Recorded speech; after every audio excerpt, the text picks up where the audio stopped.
Hello,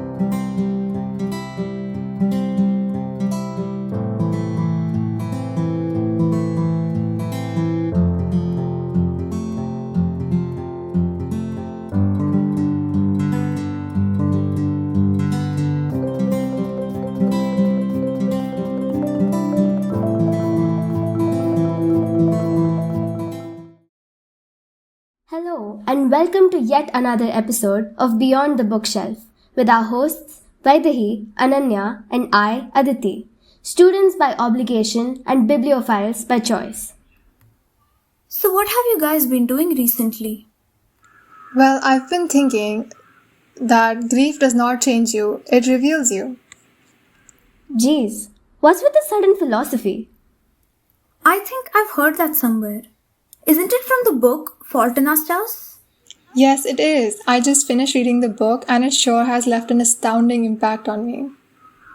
I've seen the movie based on it, but never really got a chance to read the book. I can assure you that reading the book is an enriching experience, certainly more than watching the movie. This book by John Green takes readers across an illuminating journey through life. The story through the eyes of 16-year-old Hazel Grace Lancaster, who explores her struggle with thyroid cancer. She meets a 17-year-old cancer survivor, Augustus Waters, at a cancer patient support group. Their interactions, conversations, and adventures completely change Hazel's life in a way she could never have imagined. A crucial point in their friendship comes when Augustus arranges a meeting with Hazel's favorite author, Peter Van Houten, who had left his book at an abrupt end. They travel together to Amsterdam but are shocked and disappointed on discovering that he is a rude alcoholic. Thereafter, they decide to enjoy their time in Amsterdam and eventually grow closer.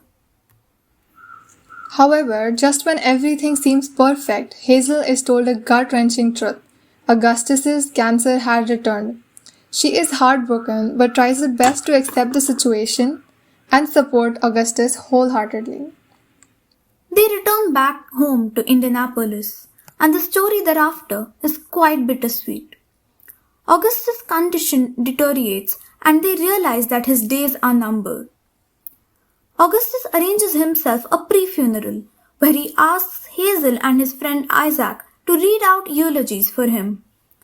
Both of them pour out their heart in profoundly moving eulogies that deeply touch readers. The ending is too tragic to go through again, but I can say that it is exceptionally impactful. It crushes you and moves you to tears, but makes you smile through the tears. It gives you life lessons that will compel you to revel in the beauty of life and the unavoidable pain that accompanies it. As Augustus said, the marks humans leave are too often scars. The characters are shown as so much more than just their illnesses. They are strong individuals who have accepted their fate, sealed by cancer, but are realistic in their approach to life. They do not look for sympathy, but have their bad days too. They know their limitations, but go out of their way to live their limited life to the fullest. The supporting characters in the book do not fail to disappoint either. Both Augustus and Hazel's parents are extremely supportive sets of parents who try to make their children's lives easier and fulfilling. Isaac, Augustus' best friend, is himself a cancer survivor. He had eye cancer, which caused him to become blind. One line from the eulogy he wrote that encapsulated their friendship was, "When the scientists of the future show up at my house with robot eyes and they tell me to try them on, I will tell the scientists to screw off because I do not want to see a world without him." What makes this book so special is the humor interspersed with all the heavy emotional parts. Augustus and Hazel have quite a broken sense of humor, since they have been forced to accept death at such a young age. Their humor reflects how they try to cope with it. There are some beautifully written parts where humor lightens the mood and somewhere it enhances it, because the fact that they were so fun-loving only makes the ending more heartbreaking. One such instance is where Augustus said that he lit up like a Christmas tree in the PET scan, revealing that his cancer had relapsed. The book also gives plenty of philosophical advice about life and death. Augustus and Hazel contemplate about the meaning of their lives and the aftermath of their death. They're extremely courageous teenagers who understand the complexities of existence and try to give meaning to their own lives. One particular such moment of their commentary on life that impacted me was, "You don't get to choose if you get hurt in this world, but you do have some say in who hurts you. I like my choices." The book inspires readers to take control of their lives and live life to the fullest.